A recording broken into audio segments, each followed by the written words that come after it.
Hey, hi, hello, friend. So today we continue our conversation with Dr. Joli Hamilton. She shares a personal experience with her partner and how they came out on the other side together. So without further ado, here's part 2. Welcome to Season 7 of the Queer Consciousness Podcast. I'm Kit Sargent, and my pronouns are they, them. And I'm Jess Grace Garcia, and my pronouns are they, them. We're just humans wanting to share the lived experience of other humans. This season, we're talking about all things sex. We want to have deep, heart-led conversations as we unpack what sex means to us and why it's so important to talk about it. This is a season of unlearning, relearning, and sharing about a topic that is still considered taboo. Because at the end of the day, we are all spiritual, sexual beings having a human experience, walking each other home. Let's go. I think I really like that you brought the word deconstruct in here because when I think back to when I first had sex, I always wrestled with even that concept of my first sex was coercive and I was a child. But I did not experience it as deep harm, and that's me. It's just not how I learned my way through it. I got some help. But then the sex that happened after that for years was all sex with AFAB, all sex with women, sex with girls. For years, didn't call that sex because I hadn't been introduced to the idea of queer sex yet. So I trundle along to my 16th birthday when I have sex. And again, it's down to this reductive, why? Because that was the kind of thing that could have gotten me pregnant. Yep. And therefore, it meets the definition, the categorical definition. I'd had a lot of orgasms already, a lot. So if we were defining by orgasm, the ship had sailed. It was out to sea. So there's none of the definitions of sex that I was given as a child, as a teenager, and a child raised on a farm. So you're also very totally aware of what breeding is, and yes. So none of the definitions made sense until much later, because even once I'd started having what I guess I considered to be my grown-up sex life, well, I had at that point sort of lost touch with my own queerness. I'd married somebody who I pretended to be straight with, essentially. Right. And then I just turned sex into an act of getting off. It was all about orgasm for me. So from the age of 18 to 32, it was just all that. That's all. And then I woke up from the coma I was in. And it was... deconstruction is the right word for it, because I not only had to deconstruct the cultural, the sociocultural layers that there were there, but all the stuff I put in place, because all of my original experiences of sex were very, very queer, and I didn't have language. So I folded up that little box and put the tissue paper in it and put my sexuality into it and then wrapped it all and then put it on a shelf. I didn't actually experience somebody else doing that to me. I did it. So I also had to go back and revisit, who was I that I was so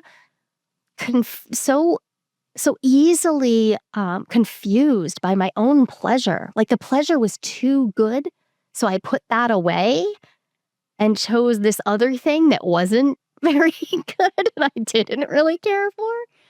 So much of my deconstruction also involved, I feel for anybody raised in purity culture, raised in a heavy, oppressive system of sex negativity.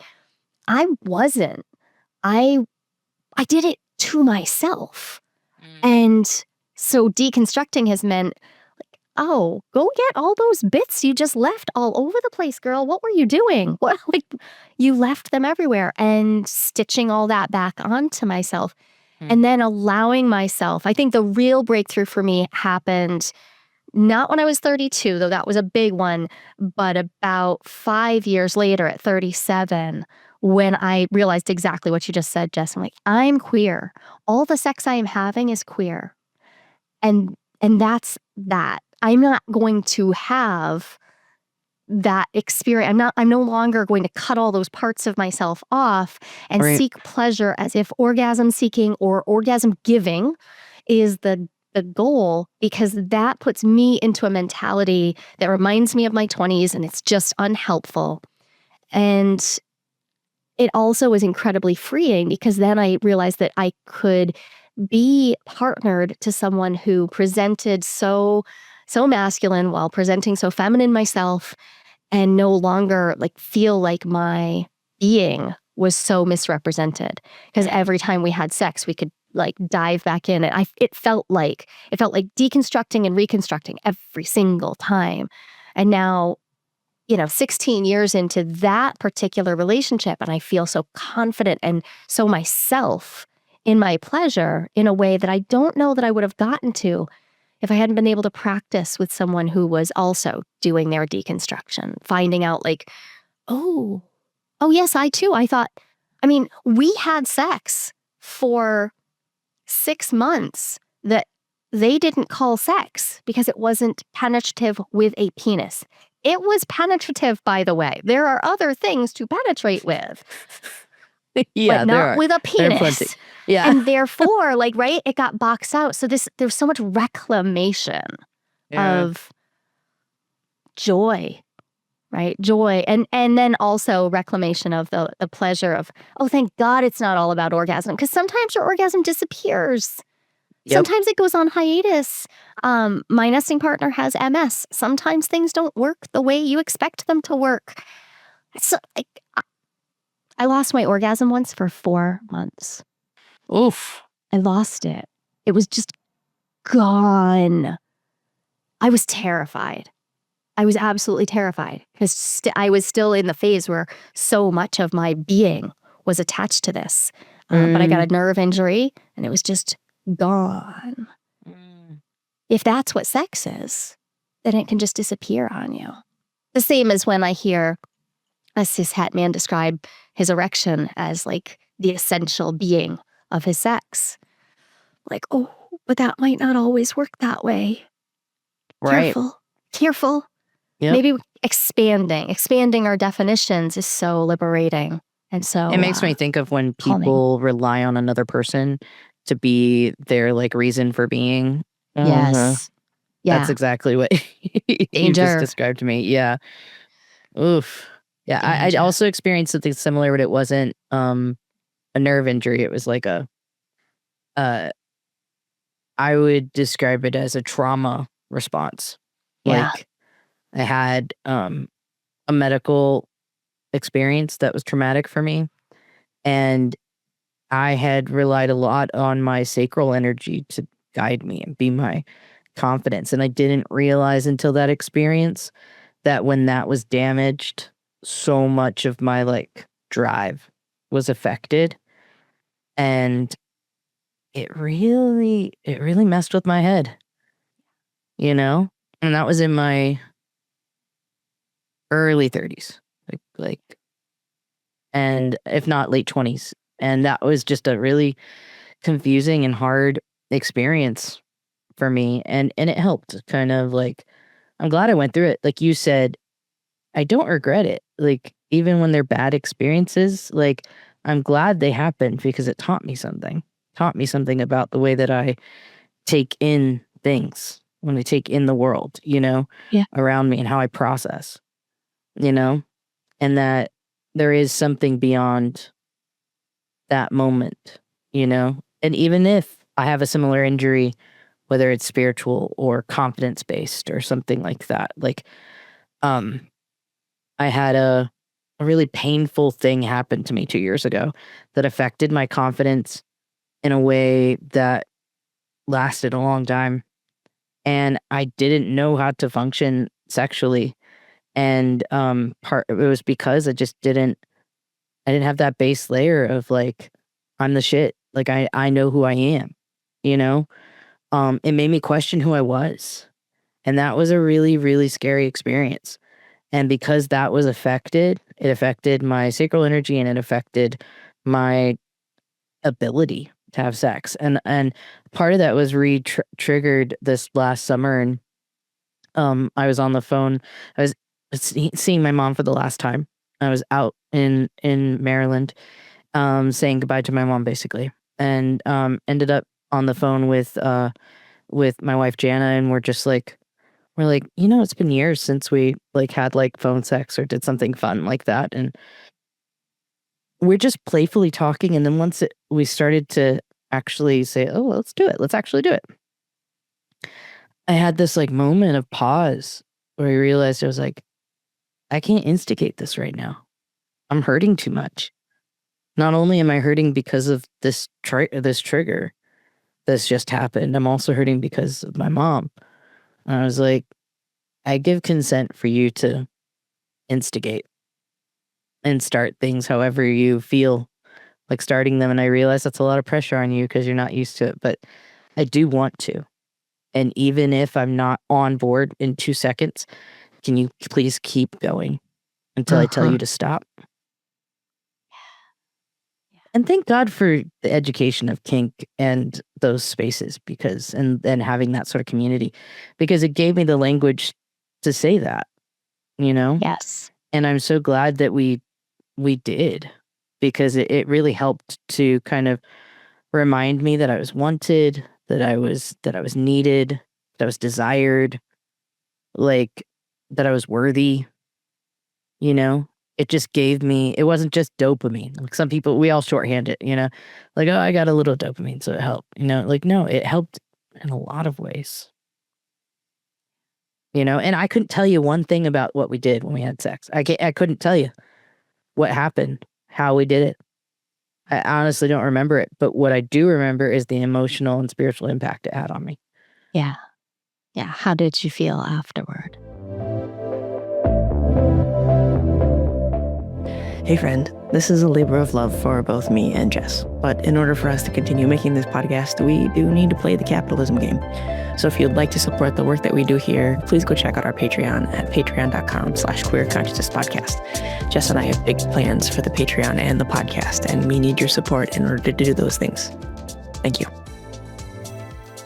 My anchor partner and I went through an 18-month period of just struggling so intensely, specifically with our sexual connection. And they were struggling with multiple levels of what I think they might describe now as sort of the growing pains of like becoming, like entering a new phase of life, but a lot of stuff going on, a lot of things,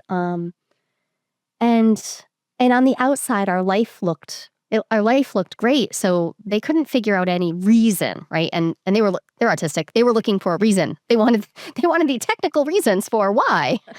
And we were struggling, and it was the simplest thing that brought us back into a space of being able to share what I think I hear you describing, like the willingness to be present for the outcome, for the emotional and relational outcome that we wanted, rather than like, yep, we weren't aligning.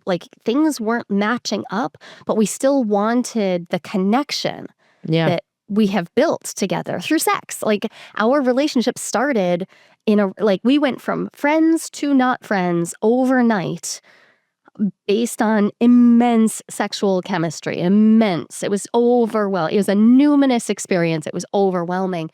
So to lose that it felt traumatic. Yeah. It felt awful. Mm-hmm. And it was the simplest thing that actually wound up breaking through. I mean, we did so much stuff. We were in therapy, and we were working the tools, and we were doing things.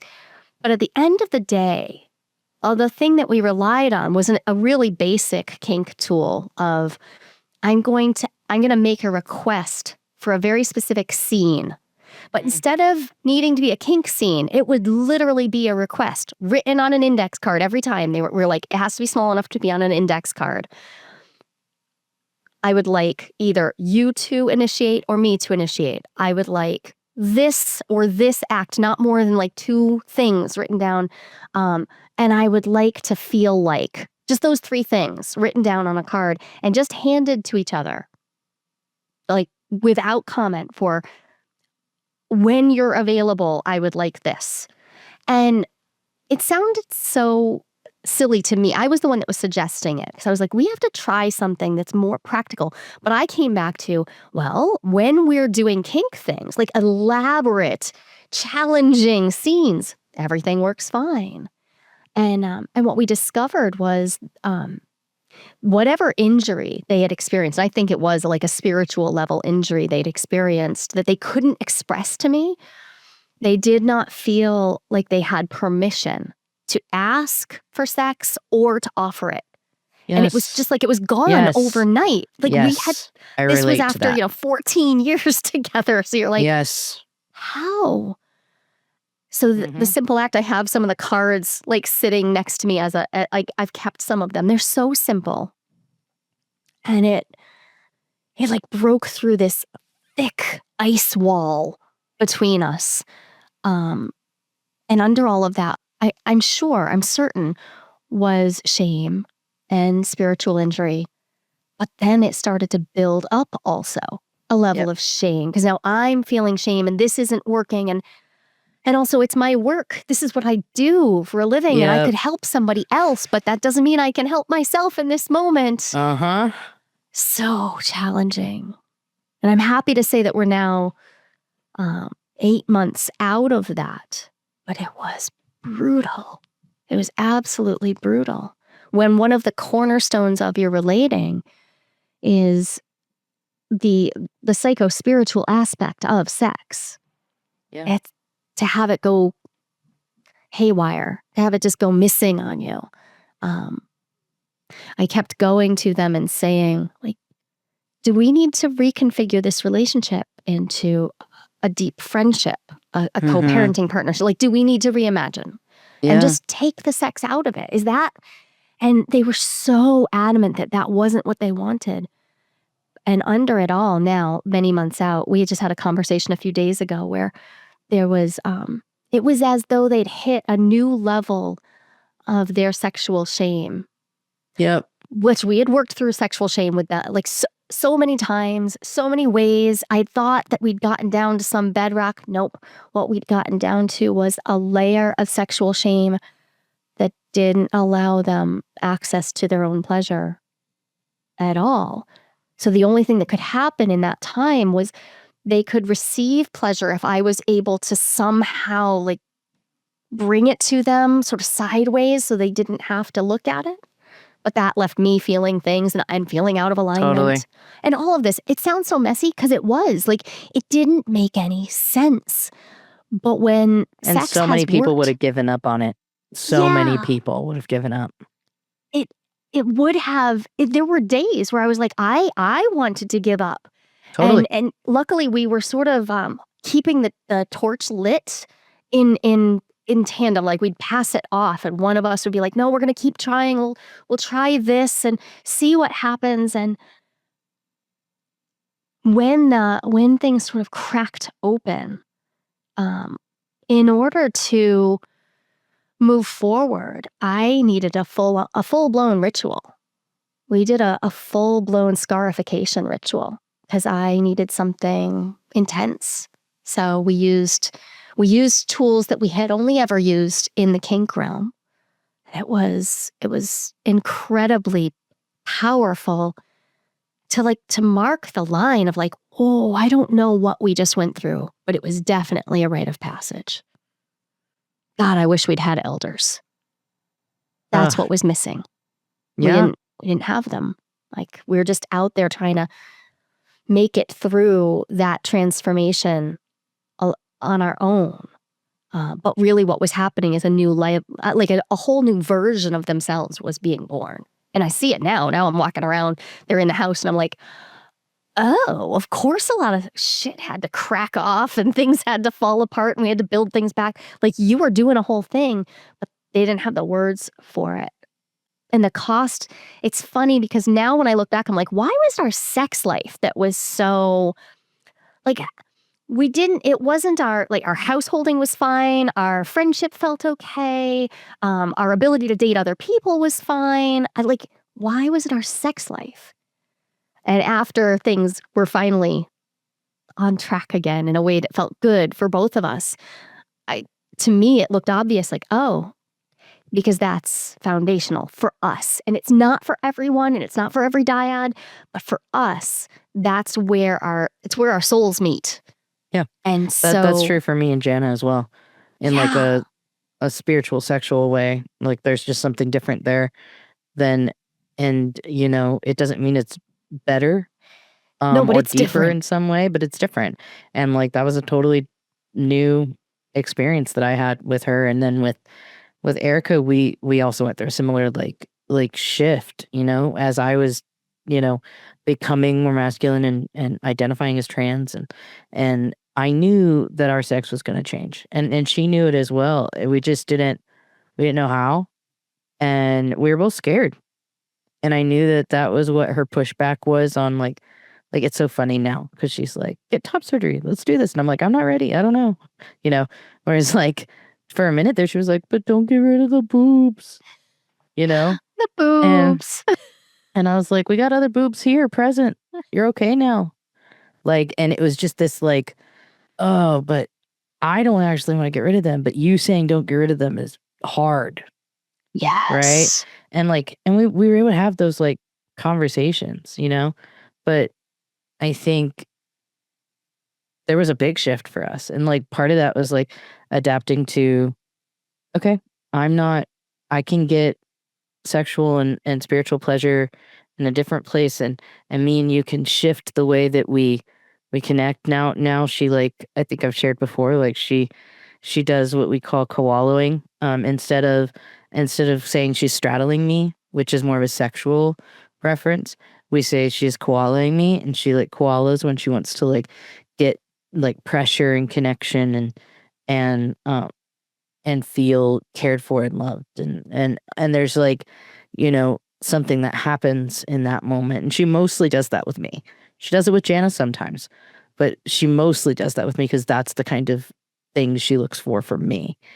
And that has been a really beautiful thing to have shift away from sex, because when we would go months without having sex and me being more on the hypersexual plane, it was really hard. It was really hard to have the person you desire and the only person that you have permission to have like sexual connection with straddle you and not shift it, and not make them feel shame for not wanting that, and so we went through quite a shift. And I don't know if I could say, I'm actually curious now, like how long that shift was. And I know that Jana became a part of it in the middle of that shift, and so, and that was a gift in a lot of ways, but it was also really hard. And we were able to, like, when I say the balance was configured, like it wasn't that we were imbalanced before. We had a good balance,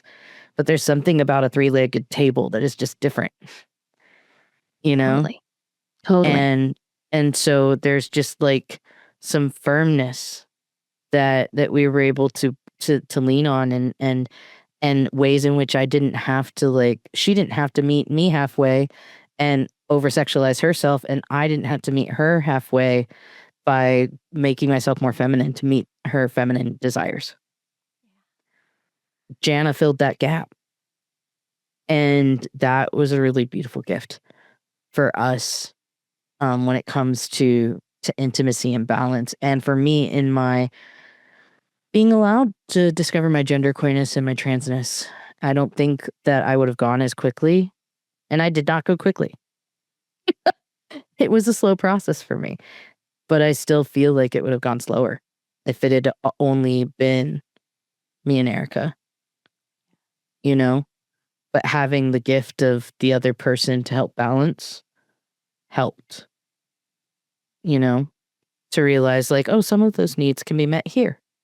As you shared, thank you so much for sharing that vulnerability, because that was just, I think that's something more people need to hear.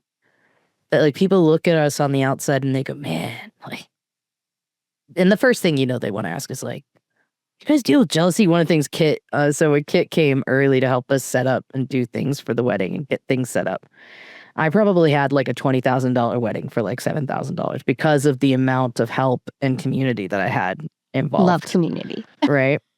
And Kit came out and helped with a bunch of stuff. And the guy who came to drop off like tables and chairs, it's just like normal cishet, Mexican, like sweet extroverted guy, right? And he's like, when he was like, oh yeah, a wedding, yeah, okay, cool. And then we were like, yeah, it's actually me and my fiance and my wife. He's like, what? How's that work? And like the second question is, like, don't you guys deal with jealousy? And it was like, yeah, people deal with jealousy, but we talk, we communicate, we have open conversations about things. And it was such the first thing out of his mouth after I was like, man, me and my wife fight like crazy, man. We fight so hard, and then we just don't talk, right? We got all these kids. And it was just like, I was like, yeah, I feel that. Like, if you ever want to talk about, I wish I had a card on me in that moment. You know what I mean? Like, I was like, this is actually what I do. I talk to people about relationships. But it was like, that's one thing I do love about being poly is that people feel like, oh, wow, you just shared this really vulnerable thing. Like, you just shared this thing with me. And You're like, oh, that's just my Tuesday. But, yeah, but it feels very vulnerable. So what I love about it is that we kind of had like basically a similar interaction, but between two poly people, because it's like you just shared this deeply personal experience, but honestly, so many people can relate to it. So many people have had these moments and they go, am I supposed to give up now? Like, is it done? Are we done? Like, people outside of sexual relationships, romantic friendships can relate to this. Like, are we broken or have we just shifted? Is it okay that we're shifting? Like, and how long do we stay in the liminal? Like, how long do we bear the liminal space? Yes. Because there's no easy answer for that, but we haven't, at a cultural level, we have just not been taught anything about staying in the liminal. So it's either like stay for the kids or stay because don't divorce or what, but not like, well, hang on, maybe this is a stay because we don't really know what's happening yet. And also, what do you do while you're in the liminal? Because we didn't stop having sex during that time. We continued. And some of it was awful and some of it was good. And every once in a while it was even great. And we'd think, we did it. And then it was a mess again. And then there was distance. It was, there was this long unfolding. And even after we had the breakthrough, and there's still this period of, is this real? Are we at the next place, or are we still in that betwixt and between, right? That space when we're no longer that, but not the next thing. And there's just no real conversation about what we do in those in-between places. I think we need to talk about those things more. Absolutely. Yeah. Yeah. Most of us are uncomfortable there. I mean, and it's literally uncomfortable. Of course it is. No one said it's not uncomfortable. And no one said it's not hard. But I think that people are so used to like settling for like, okay, maybe one person is in charge and they're the ones that are responsible for everyone's like joy and care and food making and all of the things, right? But like, so they're used to that structure. But then you make it maybe a little more equal and they're like, wait, what is gray? What is the gray area, the liminal, as you call it? But I almost feel like it's a little bit more broad sense to say gray. Yeah. Because people are like, well, then you fall into the what I like to jokingly say, the autistic response, which is like, well, you treated me like shit, so you're done. Like, we're done. And it's like, well, but why? Why did you push me away when I love you so much? Yeah. Like, what's the deeper thing there? And it's like, no, none of us are required to stay in it. No one's saying you're required to be in the liminal space. No one's saying that you have to do this, but it's like, I kind of feel that's part of the commitment.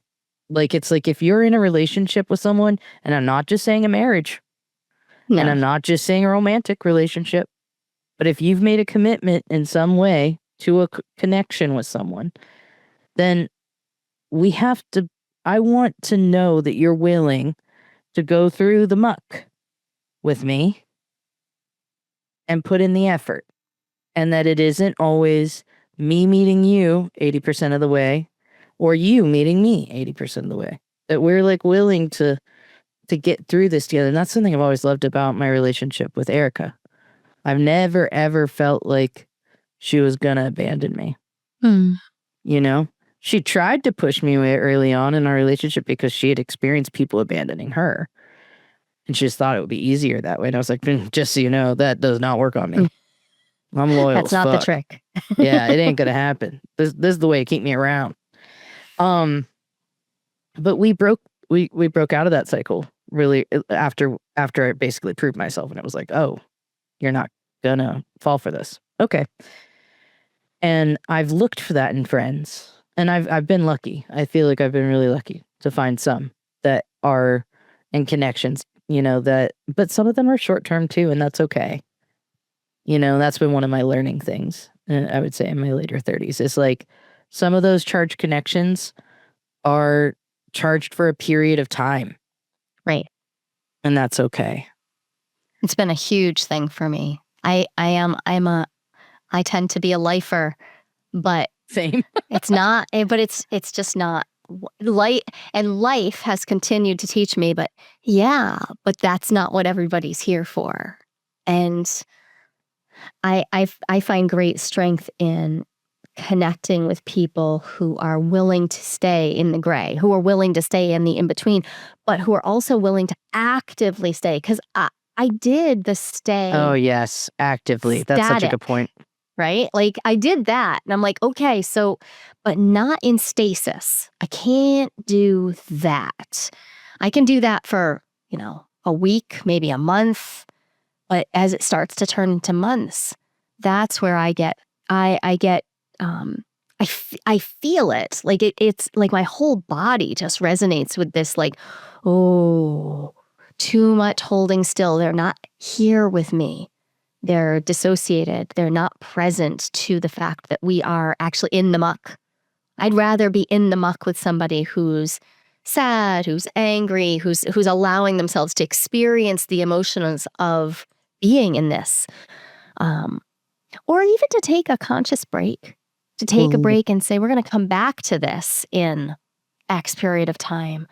Because the willingness to be loyal has also, like, I've had to learn how to also allow things to come to their uncomfortable but necessary end, closure, until next time, right? Like, yes. Oh, and that's it. Like when we were there, when my anchor partner and I were there at this last go round, it was so easy to stay in we're staying in this. And I think that was because we both understood that the way we weren't meeting each other was just it was just an aspect of our being that we were both struggling with. But there was much more. There was like a holistic sense of like, and there is so much here. Even though on any given day, it was causing immense disruption. It wasn't just about sex. It wasn't, because it deeply impacted our spiritual connection. It impacted how we spoke to each other. It impacted our tension levels. Like it impacts all sorts of things. We can't be reductive about it, but at the same time, I just kept coming back to, can we reimagine this? Can we? But I'm really grateful that they stuck to their idea that if we stayed in the mess long enough, that eventually we would find the next version of our sex life. And we did. And it's fucking amazing. Thank goodness. But it's hard to bear the in-between. It's not easy to be in the in-between. No, it is not. But it is nice when you have enough experience to know that when you look back on those moments, you think, that was worth it. Yeah, Absolutely. That was worth it. Like, one of my favorite moments that is like that was, after my last breakup of before Erica. Actually, I've started to rephrase the way that I say that because of some of the hard endings of certain relationships that haven't exactly been as black and white, you know. But my last breakup before Erica, I had to go through some stuff, and it was, oh God, some of the hardest moments of my life. But I look back on that and I go, I would not have become the person that she fell in love with Oh, yeah. had I not gone through that. So I'm thankful for it. Yeah. Never want to go through it again, but I'm thankful for it, Yeah. So, but Kit, do we have a final question now or do we not? Yeah, So- what final question comes after, what is sex? Actually, so that was one of the things that I was like, I didn't think of a final question. But then as you guys were talking, because even though I didn't say a whole hell of a lot for this particular episode, one, that's okay. I'm perfectly happy sitting here listening. Especially because, and this is going to continue as I unpack more, but this particular season is definitely going to be challenging for me because I am still in the process of deconstructing a lot of the purity culture that I was raised with. And so for me to just be able to listen and absorb and be in a very safe space where if I had a question, I could just immediately pop in and be like, hey, here's the thing. I also know that at any point I can shoot Joli an email and say, hey, I'm struggling with this. Can you at least just point me in a general direction that I can at least go through a couple of things? And then if I come to a roadblock, I'll hit you up again. And then I also have Jess.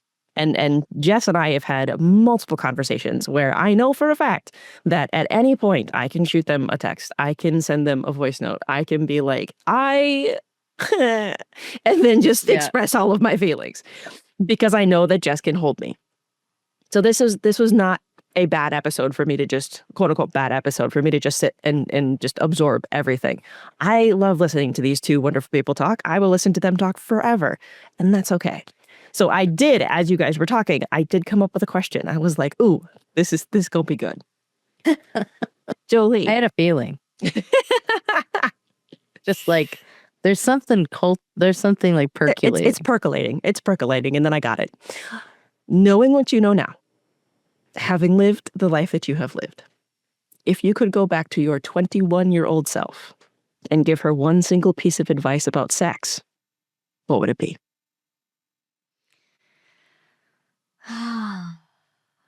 Can I go back to my 20-year-old self instead? Sure.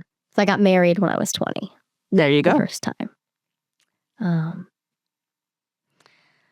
I would tell her, I would have to define some terms for her because she had said a lot of things down.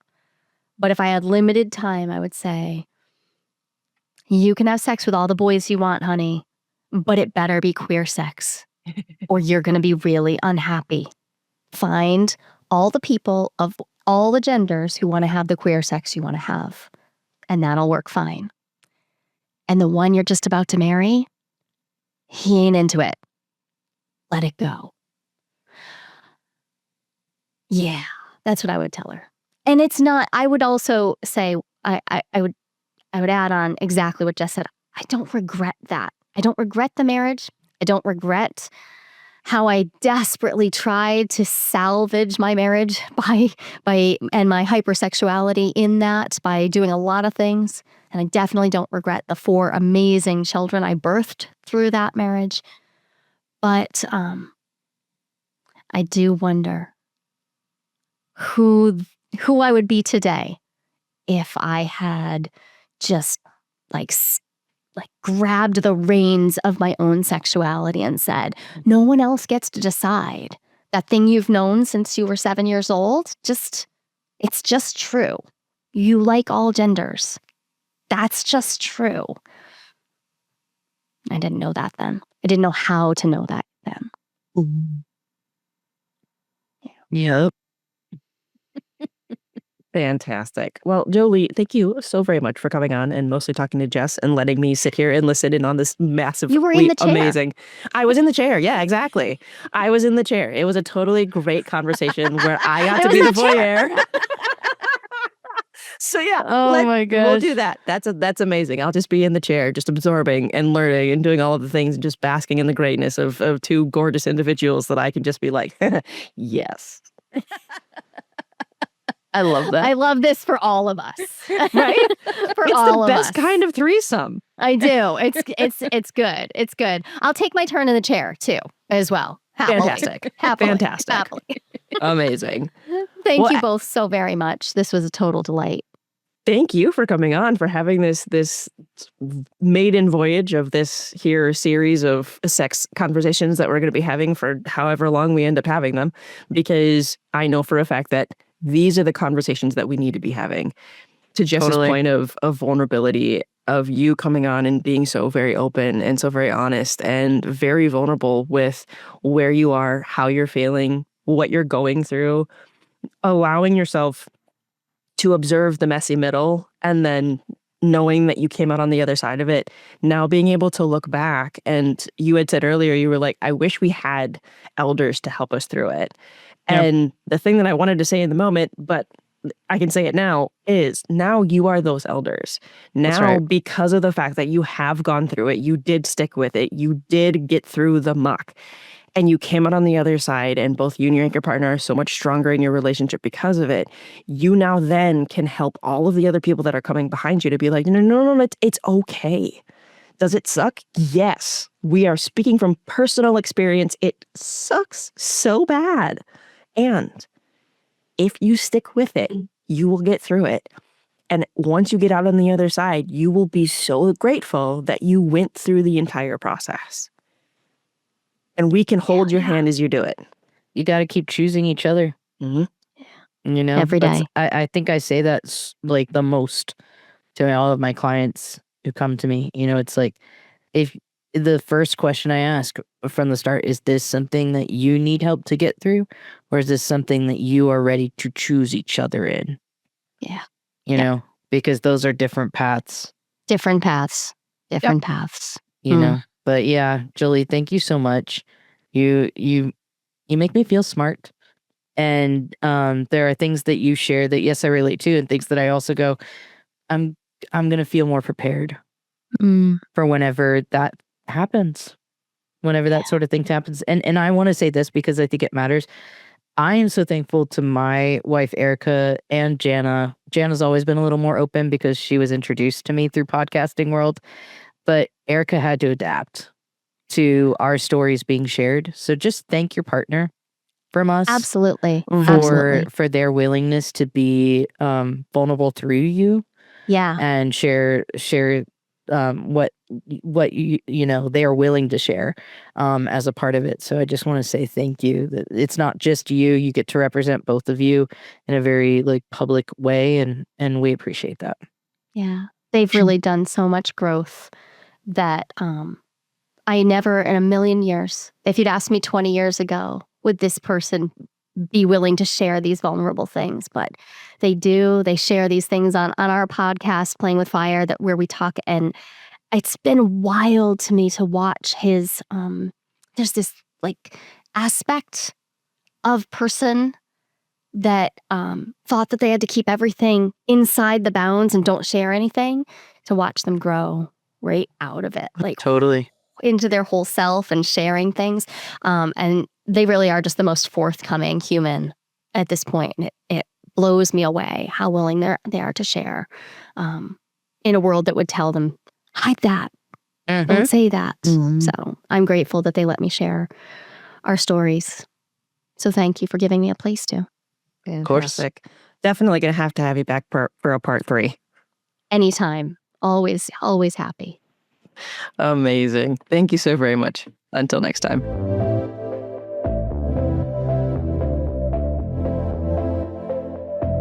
This podcast is hosted by me, Kit Sargent, co-hosted and produced by Jess Grace Garcia of Springward Productions, and the theme music is by Brian Smith of Holy Holy Music Productions.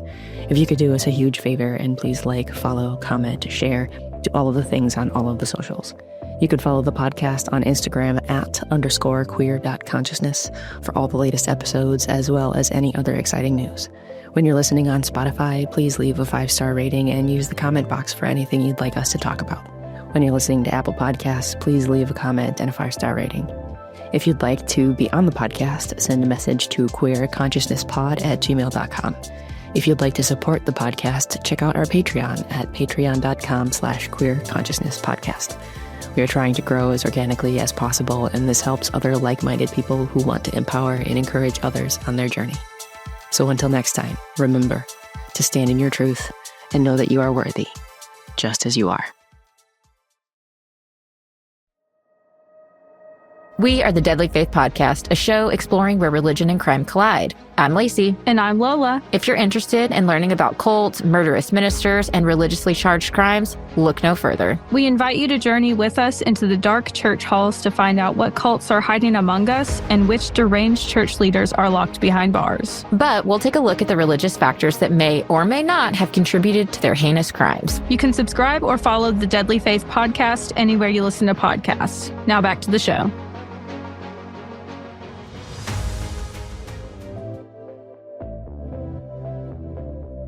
Hey friend, just wanted to take a quick second to remind you that if you or someone you know is struggling and don't know where to turn, the trained volunteers at the LGBT National Hotline are here to help. Because sometimes the strongest thing to do is to ask for help. The National Hotline phone number is 888-843-4564. And if you want to check out the other things that they have available for them to help you with, you can check out the lgbthotline.org in order to be able to see all of the services that they offer in order to help our community.